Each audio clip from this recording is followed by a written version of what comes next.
So let's deal with this because there might be some folks out there that are looking in here and they're saying, well, how did you learn to do these things? One, and I would say, and I think we have something that we'll end up showing on the screen here, regarding in 1979, I think it was, you were charged in New York City with practicing medicine without a license. You were ultimately charged, indicted, and taken before the New York Supreme Court. And I would advise my viewers who might be questioning your authenticity that you won that case. Now, so the charge was practicing medicine without a license and claiming that you had a remedy to cure AIDS, cancer, and diabetes. So the question is, how did you win that case against what some people say are the toughest prosecutors in the land? Well, it was 1987. 87, not 79, The 87. 10th of February. Okay. My mother knew they were coming. When I told my mama that I had cured my 13 AIDS patient, she said, "They gonna get you. They gonna get you." So let me stop you there. You said I cured my 13 AIDS patients. Yeah. So you had 13 patients Yeah. who had AIDS. Yeah. And then you say you cured them. Sure. Keep talking. So my mother said, "They're gonna get you." I said, "But Mom, why are they gonna get me?" Because you must remember that you live in a society that support a certain philosophy and a certain system. You being the color that you are, black, and then you're going against the grain, they're gonna get you. So when I'm in my office on February the 10th, here come the detectives. You are charged with practicing medicine without a license, selling product not approved by the FDA, and claiming to cure AIDS and other diseases. Mm-hmm. I said, yes. Well, you are making a fraudulent claim. Mm-hmm. I asked the detective, how do you know that? Because you were advertising in newspapers. Of course. I advertised in the Village Voice, the Amsterdam News, and the New York Post. And you were telling people through your advertising that you can cure AIDS, sickle cell, lupus, herpes, blindness, diabetes, paralysis, and others. Okay, so they come knocking on the door and So it knocked on my door and took me to jail. But the funny thing about it, I was happy. I was very, very, extremely happy. When everybody in my office was crying, I was happy because my mama told me they were coming. And I knew that I had sufficient evidence to prove my position. Not only scientifically, empirically, historically, and whatever way they would desire. So while I was in jail, I'm saying, I wonder what defense they would have against me. Yeah. I would like to know. But I didn't blame the Attorney General, Mr. Robert Abrams, because why should he accept from me the statement that I cure AIDS and sickle cell and blindness when no one else has ever made those claims? The man had a right to arrest me, but he was making a mistake. So I'm sitting in jail, and I'm happy. When I got out of jail and when I went in front of the judge, I asked 3 questions. And they were? They were, Your Honor. You defended yourself? Of course I did. Okay. Your Honor, is it a fact that the Holy Bible teaches that the herbs are for the healing of the nations? She said, yes. Is it a fact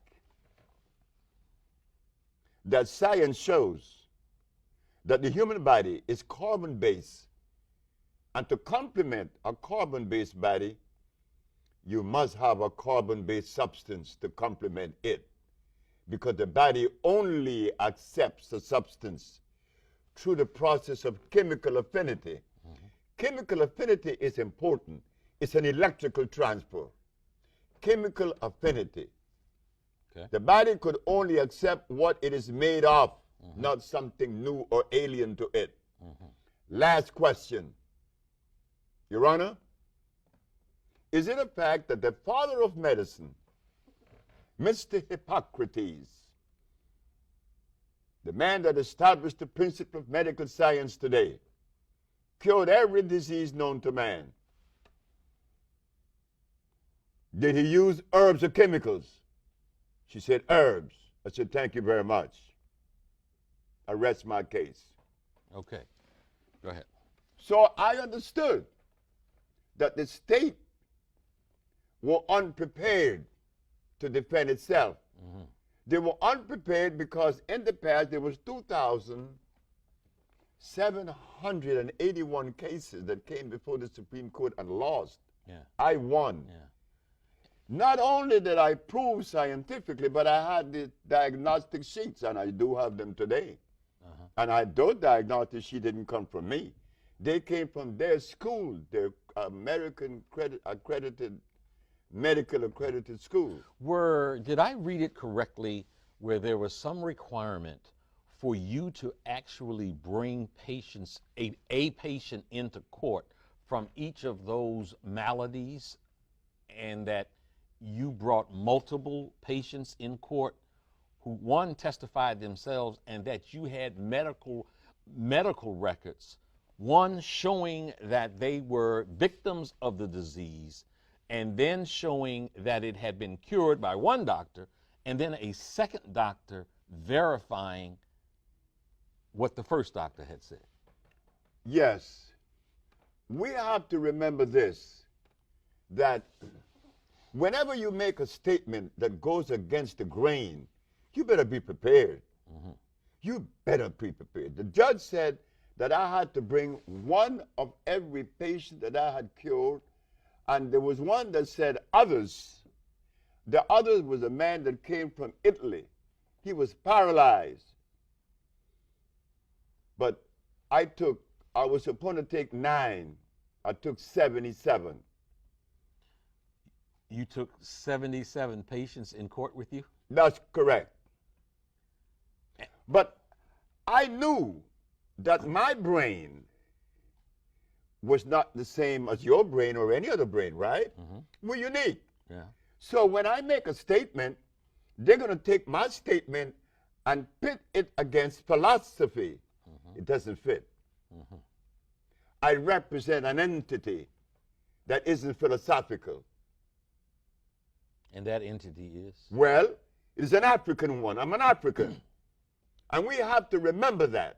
You see, we think that we could take a philosophy out of Europe or China and inculcate that into the African brain. It does not resonate. It cannot resonate. You cannot be yourself when you've been adulterated. Being that I am an African, I'm going to look at things the African way. And the African way seems to reduce things to the least common denominator. And guess what I found? That there's only one disease, not 2, not 3, 1. When I opened my big black mouth and told the judge that, oh my God. What did you say? I said, Your Honor, there's only one disease. And what is Could that? you substantiate that? Okay. Of course, I'm not going to just deploy a bunch of empty words. I represent a country. I represent a people. I represent a race. And I represent myself. I'm not going to undermine myself. There's only one disease. The judge said, what is it? I said, you already know. She said, try me. It was a woman, Ann Thelman. I said, Your Honor, when someone has sinusitis, what is obstructing the nasal passage? She said, mucus. And when another has bronchitis, what is obstructing the bronchial tubes? She said, mucus. And when another has pneumonia, what's covering the cells of the lungs? She said, mucus. Dr. Victor Herbert, who is defending the state of New York, jumped up and said, what about AIDS? You and your one disease theory? I said, Your Honor, this doctor is saying that I believe in a theory. I am the last individual on earth that could believe in a theory. I do not lend myself to theories or philosophy. Either I know or I don't know. Okay. He's talking about theories. Yeah. You talking about the real deal. I'm talking about reality, not theories, not philosophy. So please share with this. So she said, and what about AIDS? Yeah. I said, well, he asked about what about AIDS? He want to know where the mucus. I said, Your Honor, have you been to an AIDS ward? She said, yes. I said, what is it that the AIDS spits up every 5 minutes? She said, mucus. Where is the mucus? It's in the skin, it's in the blood, and the lymphatic system that makes up the immunological system. That is where you find the mucus, Mr. Victor Herbert. How can you disagree with truth? You see, what happened, I didn't go to school. I have never been to school. I have never attended any school, kindergarten, grade school, high school, or anything. But I had parents that kept me anchored to the African way, not to the Chinese way, not to the European way, not to the Japanese way. I am an African. Were your patients all of color? No, no. I have patients that are white. I have more white patients than I have black. Okay, so this scourge that, has just run rampant, through the world, AIDS. Can you walk us through as much as you can a step-by-step process where you have a patient that has AIDS and you do XYZ or ABC, and then the patient no longer has AIDS? Can you walk us through that? Of course. When the first patient was a brother in Boston named Michael White, and a sister, she's from D.C. Her name is, oh boy, I forgot her name right now. Okay. But she told me, she said, Dr. Sebi, my brother-in-law brother has AIDS in Boston. So what do you do? I said, well, I must send him the compound. The compound that I made were made to cleanse the cells. Okay. They come in the category of phosphates, carbonates, iodides, and bromides. Now we are entering the science of biochemistry. Okay. These are food and vitalizers. I remove from the man's diet lactose, uric acid, and carbonic acid, milk, starches, and meat. By removing these things from his diet and then cleansing his cells, he began to see recovery in 24 hours. And so it went. They kicked him out of the hospital 2 weeks later. Memorial Hospital in Boston, Dr. Bonanno. Then there was a young man in D.C. Zelma Peterson is her name. Yeah. Zelma Peterson. Yeah. She was the one that introduced me to my second AIDS patient, and from then it was all the way alive. Okay. Now, you have documented. I got proof now. You have proof. I have books with the documents in it, diagnostic sheets. Yeah. And the medical world still puts out that you are a quack, you're a crazy man, you're not credentialed, and that you run scams on people. But you have documented proof of healing people. Now, I know that you have you reference a compound in Honduras. You also operate out of you operate out of Los Angeles. Los Angeles also.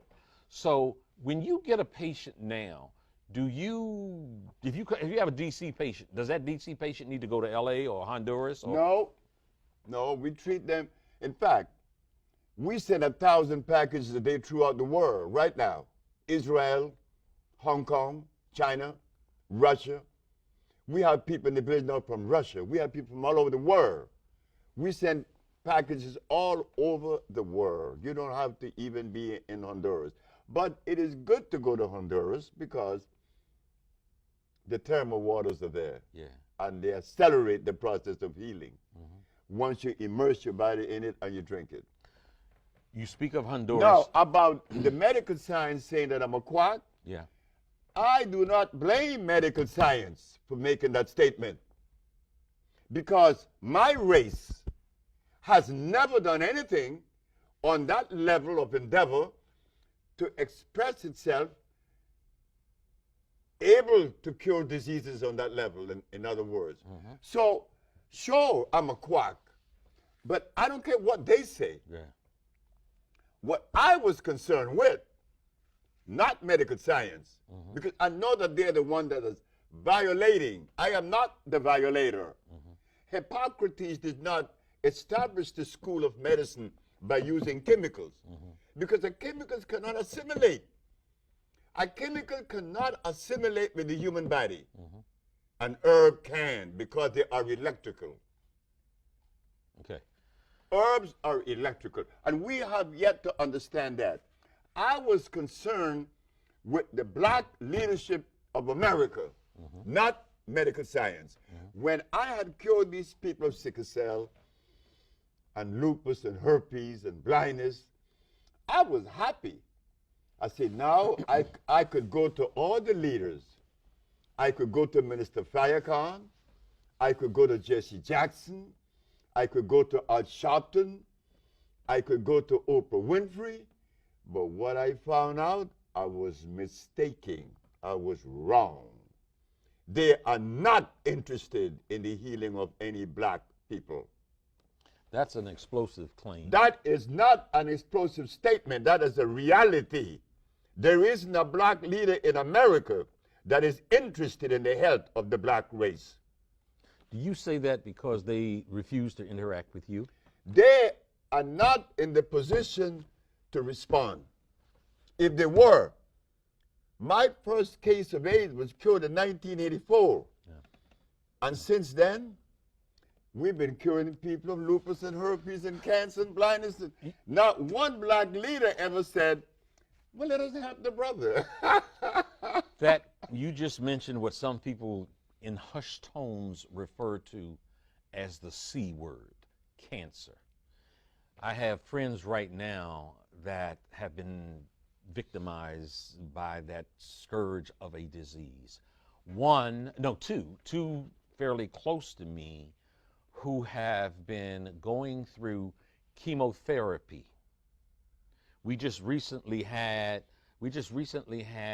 the lieutenant governor from the state of Maryland, and the governor of Maryland has cancer, and he's been going through chemotherapy treatments, and he talked about how devastating those treatments were.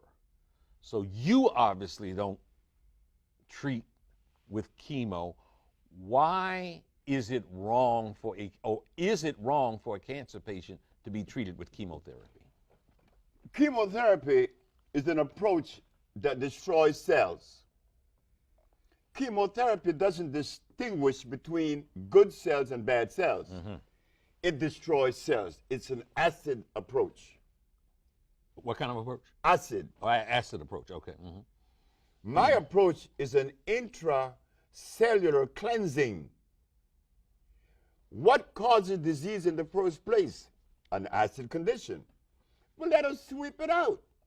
Let us find the plants that are consistent with cleansing. You see, we just begin to wake up. We just begin to realize that we are way in a deep deficit. What do you mean by that? Well, I mean that we have never spent time in analyzing or even trying to understand the difference in our genetic predisposition. We have never understood the science of biochemistry. All of the folks that have came to us, they came to us with history, bunch of history, a lot of religion, a lot of philosophy, but none of them came with a food that would help me to live as healthy as I possibly can. Look carefully. We're not going to make excuses no more. Mm-hmm. Because if we continue to make excuses, we're going to go deeper into the deficit. Mm-hmm. Just recently, a report came out that the Christian diet need to be examined, re-examined. Because in the Christian diet, you have people eating hog, potatoes, rice, and beans. But if we take this substance to a biochemist, he's not going to find any food in any of these substances. So why do we eat these things? Then we get sick. I always use that black woman in the jungle. For some reason, she keeps showing up. This black woman in the jungle keeps showing up as setting the standards and raising the bar. Why? Tell me what you refer to when you say this black woman in the jungle. Oh, I mean, this woman was the woman that set the standards. This woman didn't die because of disease. She didn't have any hospitals in the jungle. She didn't have any doctors. She didn't have any medicine. That's why Hippocrates said that your medicine should be your food, or your food should be your medicine. Mm-hmm. Because the African people didn't have a doctor. They didn't need him. Because they didn't have any of the substance that would violate the biology of the individual. So how long did they live? Do you and I know how long those Africans lived in the forests of Africa before the chemical people came? Furthermore, my mama wasn't naked. She was natural. Because to say that my mama was naked in the forest is to say that God made clothes.